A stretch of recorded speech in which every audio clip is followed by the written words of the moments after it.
What's up, everybody? All right, so we're going to dive into three of my, I guess I would call them a little bit more basic lower back favorable exercises, okay?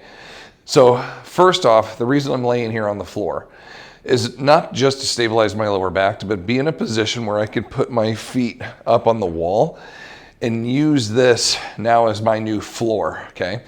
So I want you to think of it as that's the ground, and I'm going to push my feet through the floor to help ground my spine while I perform a single arm band row. Okay, you remember in the article, we had the single arm row with the dumbbell.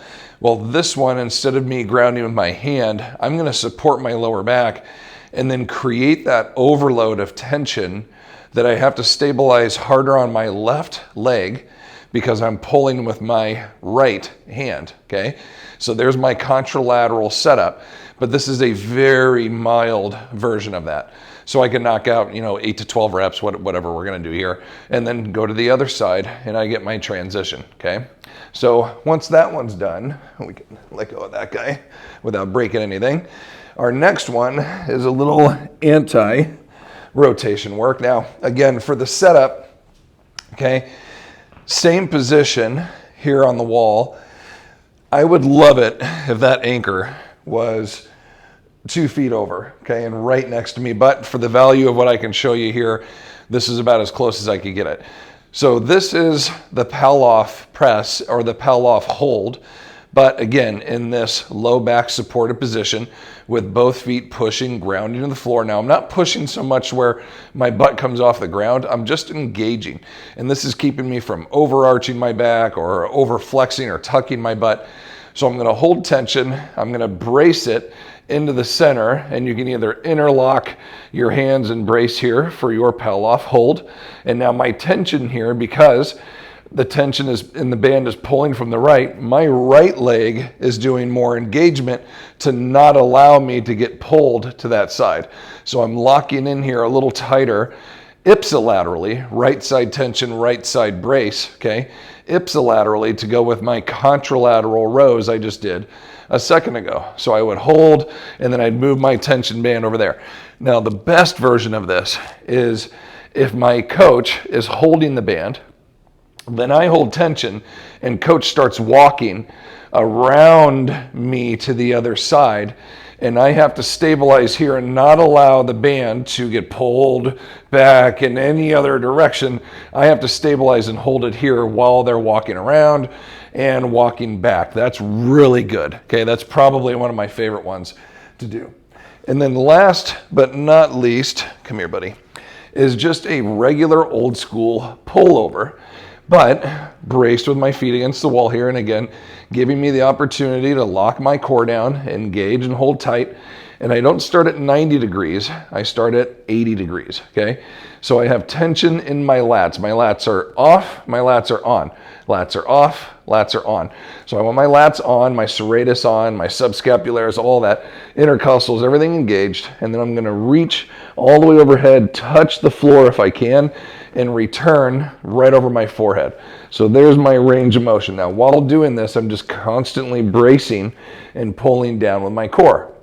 Now, if I want to increase my range of motion, I'm going to turn my kettlebell around, and now the 4 to 5 inches of ball that is attached into the kettlebell is now on the other end, and instead of stopping here where the ball would hit the floor, I can go back another 2, 3, or 4 inches, okay, depending on how big my kettlebell is. So now I just increased my range of motion without changing load, but I'm also anchoring and engaging and keeping my core tight while I'm performing my movements. Now I could floor press from here, and I could do a pulley or a band down low. I could do curls. I could do a pulley or a band from up high and do triceps. I could do a band or pull, overhead pull down. I used to do an entire workout routine down on the floor in this position post back surgery just to keep my back locked in one place. but you'd be shocked how much work you get out of your core by not getting pulled in all these other directions while you're having those forces applied to you. So this to me is one of the safest and one of the best positions to start in for lower back, because I'm in a pretty safe, pretty comfortable position, but I'm learning to brace and I'm learning to introduce that core activation around my girdle to support my low spine without a lot of movement.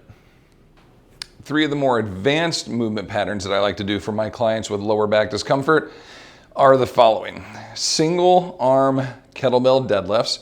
You could use a T-bell, you could use anything, you could manipulate with one handle, but I really like to use the kettlebell, and I like to stack the height a little bit. So we're pulling from a higher angle of attack. It's a little more comfortable for the lower back because I'm not going as deep, so I can pull a little heavier load. That's where the benefit comes in.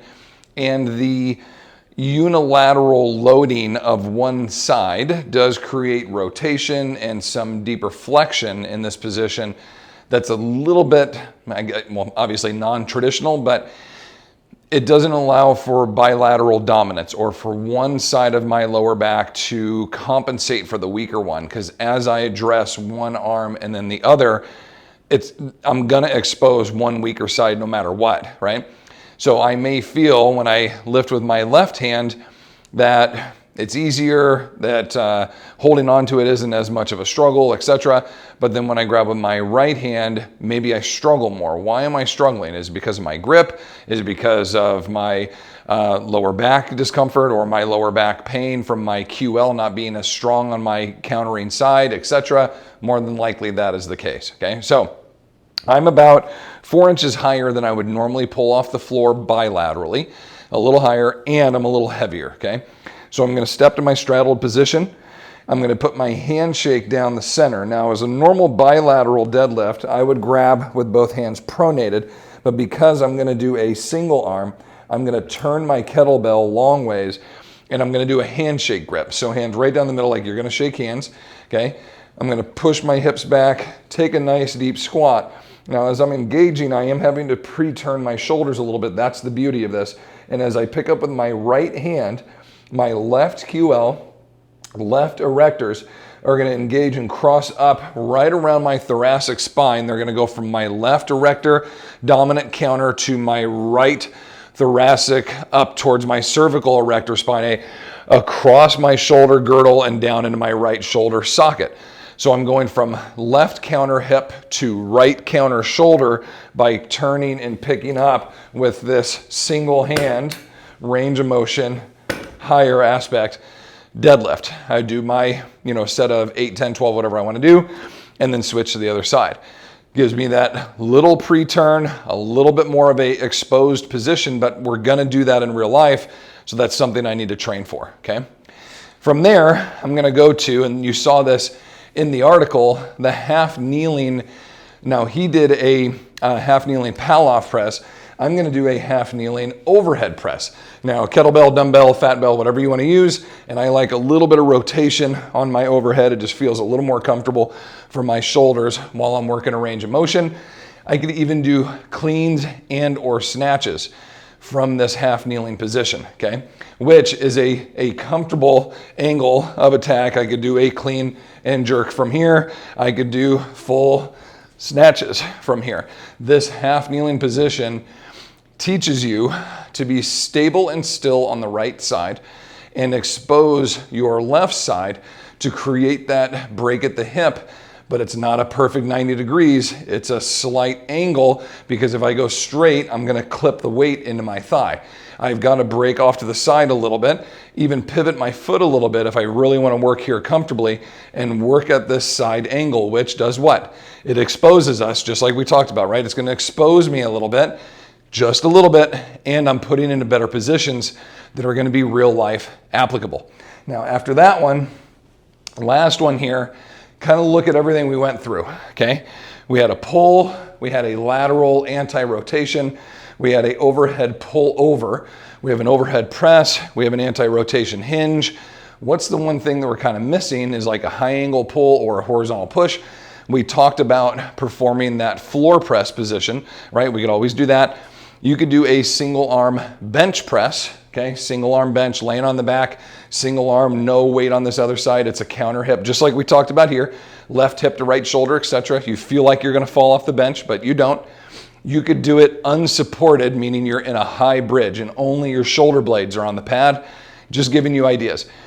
The other one that we left out of this is just the regular old suitcase carry. Notice all of these have to do with having weight on one side and either an unequal load in the other or no weight at all on the other side. And that's the key to improving lower back pain, is not allowing for bilateral dominance, which means if I go to pick up that weight with both hands and both feet even, my dominant side, even though this is a bilateral movement pattern, it's going to take over. At some point, I am going to fatigue out. Okay, that's a term we use, fatigue out, which means both musculatures, they're on 50-50, 50-50, 50-50. And at some point, rep 7 or 8 or whenever it is, one side's like, I can't hang anymore. And the stronger side goes, I got you covered. And so now it's 60-40, 60-40, and then 70-30, 70-30, 80-20, 80-20, I'm hurt. Okay, that's how it happens, because your back isn't designed to do 80% of the work on one side. So we need to strength train it to where you're addressing movement patterns unilaterally loaded or ipsilaterally loaded, one side, nothing on the other, without creating forward flexion, overextension, too much rotation or no rotation at all, okay? So that's where we're kind of coming at with this. So when I show you this last one, the reason I wanted you to see this is I'm not gonna do just a regular old school drop step lunge with a row. I am gonna turn off center about 15 degrees. So I'm facing the other end of the rack here, okay? Then I'm gonna drop step lunge, pull, and I'm gonna allow my shoulders to rotate, allow my thoracic spine to rotate while I drop step lunge, pull, and then allow my trunk to rotate. Now this is a little bit dynamic, but it's giving me an exposed range of motion. This is a good exposed range, as we've mentioned on all these, where I'm getting beyond my Mr. Roboto, everything sagittal forward, contralateral, everything I do. We want to get out of these positions where we're used to contralateral hinging, reaching, exposed, even more ipsilateral, okay, stepping, hinging, reaching, exposed. These are all the positions where our backs go out because we're weak, because we don't train them and we don't put in enough work to address them. So this article does a fantastic job, okay? It's fantastic, it's amazing. It does a fantastic job of giving a pretty middle ground range of exercises that now have some remedial ones and some more advanced ones. Not to say those other ones that are in the article aren't advanced. You can make those extremely difficult. I just wanted to give some more. They were kind of focused a little bit more on bigger ranges of motion, bigger muscle groups, heavier loads being moved, etc., more than just your body weight and a single arm row. I hope you liked it. Any comments, questions, hit me up down below. I appreciate you. Head over to trainingtheolderadult.com. Sign up for our newsletters, get some of our content, go to our YouTube page, subscribe, follow us there. We appreciate any and all the support that you could provide us. Thank you all so much for helping grow our community. We will continue to give you great education just like this one. Thank you, everybody. Much love to all of you. Take care, and we'll see you in the next one.